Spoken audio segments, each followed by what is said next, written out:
Следващата област – екип.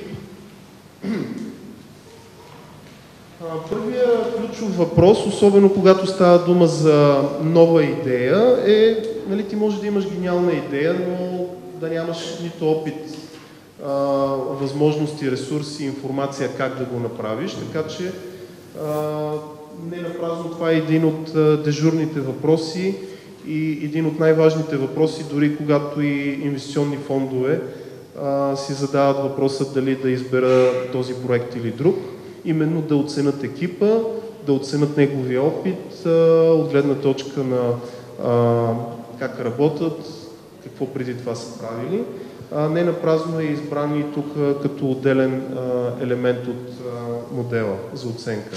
Така че първият въпрос, какъв сходен опит имате, конкретно в техния случай е, че те, бидейки RFID България, от доста години се занимават с това, така че ключово при тях е предходен опит именно в точно такава технология.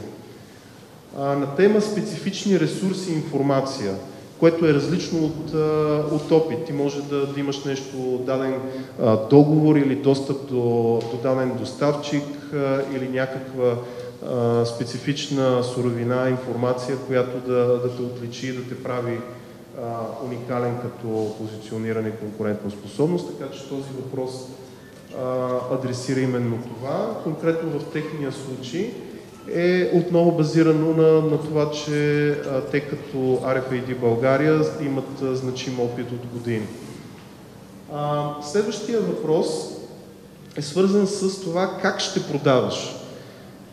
И тук може би отново така, да обърна внимание, отново област, която е доста често пренебрегвана, когато се оценява дадена бизнес идея. Именно как ще продаваш, как ще достигнеш до дадени клиенти. Имаш ли вече изградена някаква, да го кажем, аудитория, мрежа, общество от хора, които лесно можеш да ги достигнеш.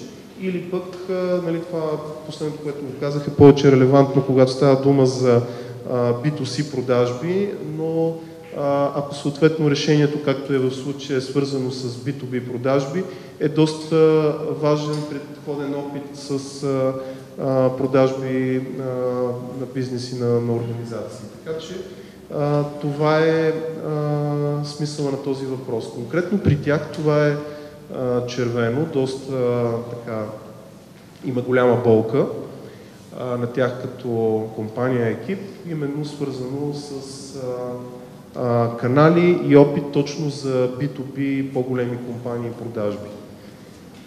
Така че това е третата ключова област.